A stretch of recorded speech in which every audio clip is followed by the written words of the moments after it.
There are different ways in which Holocaust denial has come to trial. In Europe, the general thing is it's simply a statutory law that if you deny the Holocaust, you're on trial. That's what happens in Germany. And the only debate is, did you say that or not?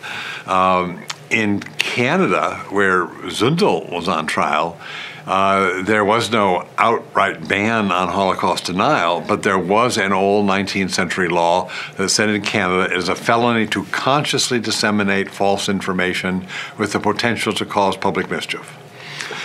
And ultimately, under the pressure of a Jewish survivor of Auschwitz, who lodged the felony complaint, the state did have to take over, and the Crown Council had to bring Zundel to trial under the so-called false news law. And then the task of the court was, in a sense, not to prove that the Holocaust happened, but to prove that Zundel had consciously disseminated false information.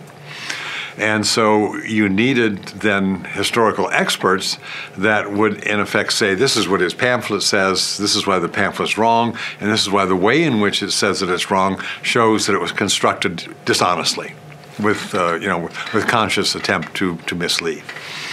And so Zundel was tried in '85, was convicted, but he appealed, and the judge had taken his eye off the ball and forgot the whole key thing was Zundel's state of mind, not evidence relevant to whether the Holocaust happened or not, and it overruled the admission of some evidence relevant to Zundel's state of mind. And so the verdict was overturned. Canadians decided to have a second trial because they were very embarrassed by that. And then I was asked to be the expert witness at the second trial. And again, the issue was analyzing the pamphlet for a jury to convince them that the very construction of the pamphlet revealed the dishonest purpose behind it. So you had to engage in showing what the pamphlet said, showing what the pamphlet claimed compared to the evidence it was citing, and how anybody could see very clearly how utterly dishonest this whole construct was, which we did, and Zundel was convicted. At that point then, once he survived the appeals, the Canadian Supreme Court had to decide whether that 19th century false news law was constitutional given a new Canadian Charter of Freedom guaranteeing freedom of expression. And they decided the law was not. So they overturned the law and the conviction was voided. The Irving case was utterly different. The Irving case was a civil suit, not a criminal trial, and is instigated by Irving, who is suing Deborah Lipstadt for defamation. Now, the similarity is that in an English court, unlike in an American court, a person suing for defamation basically shifts to the defendant the burden of proof that what they said was not defamatory because, one, it's true, or two, they never said it, or the three, they may have said it but didn't mean what the person claims it means. Deborah Lipstadt defended untruth. She had called him a Holocaust denier, and that was true, and we were going to prove it in court. But the burden of proof was on Deborah. So in that sense, it was in the same function as I had done earlier. I'm a expert witness for someone who has to prove Irving's dishonesty. And that Irving, in fact, was not an honest historian, that his reputation as a historian was not damaged because he was a dishonest historian practicing historical malpractice. We had to show that Irving reached conclusions by willful neglect of the evidence that was readily available for anybody who was interested in the truth and wanted to find the truth. So it was willful ignorance, in a sense, that got Irving undone. His clear neglect of all sorts of evidence that was contrary to what he was arguing that no honest historian would neglect or pretend didn't exist.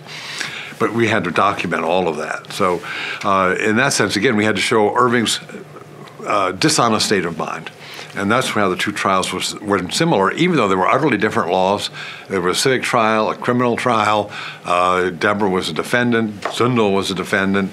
All those ways they were different, but the fundamental issue in court was still the same.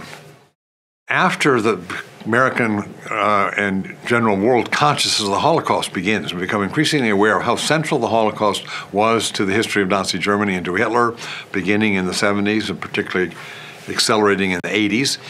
The deniers have to switch away from the injustices of the Nuremberg trials to denying the Holocaust itself. You cannot normalize Hitler as a misunderstood, premature Cold War statesman once you're putting Jews in gas chambers in Auschwitz. And so the way to do that was to deny that there was any Auschwitz. That's another Allied lie on top of all the others. And so it was a reaction, in a sense, to the success of Holocaust scholarship that denial became a necessary counterpart to keep Hitler viable and to keep pro-Nazism viable. Then others jumped on. We now know, and we knew then too, there is out there an insatiable appetite for conspiracy theory among certain people. To be thought, when you think that you are among that small group that knows the real truth is not what you see, you don't believe your lying eyes, you know the truth is always hidden, and you're one of the few people that are part of that greater awareness, and that you're getting at the secret truth that nobody else can see, and you will buy into any conspiracy theory that bolsters you. It's no accident that one of the books Ernst Zundel wrote was Hitler and the UFOs. Well, if you believe in UFOs, you'll believe in Holocaust denial. It was one conspiracy or another. Well, you don't believe your eyes, believe the secret behind that. So I would say the insatiable thirst for conspiracy theory was another major feeder. I mean, if you like conspiracy theory, what could be a bigger conspiracy theory than making up gas chambers and the death of 6 million people? And then there was, I think, at least a certain element who just liked shocking the system, breaking taboos, destroying limits, who jumped on to play the game of shocking people, and this was the most shocking thing that you could say. And so that's a cluster of different feeders, we might say, to the movement. One, I think these show the importance of getting the basic historical record about the Holocaust right. I mean, it's important that we have an emotional reaction to it. It is an event that demands some kind of emotional response, but emotion is not enough. We do have to know what the basic facts were so we can identify Holocaust distortion, that we can understand that when people say this didn't happen, there is a vast historical record of evidence behind it, and we don't have to just say everybody knows.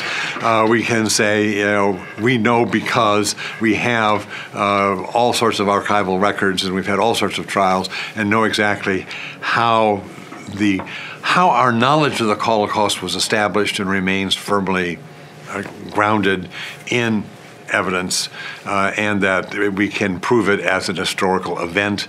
But to do that, you have to know, in a sense, what the basic events were. So I do think that part of being an informed citizen is to know something about history. When I was in grade school and college, the story of the Western civilization was the story of progress, that we were a rise of the West and it was triumphal. And what the Holocaust has shown us is that there are dark underside potentials to our, quote, progress.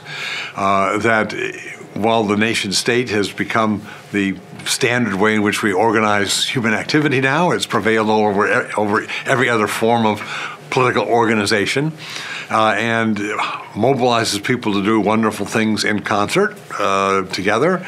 It has the dark underside that it can also organize people to do very terrible things.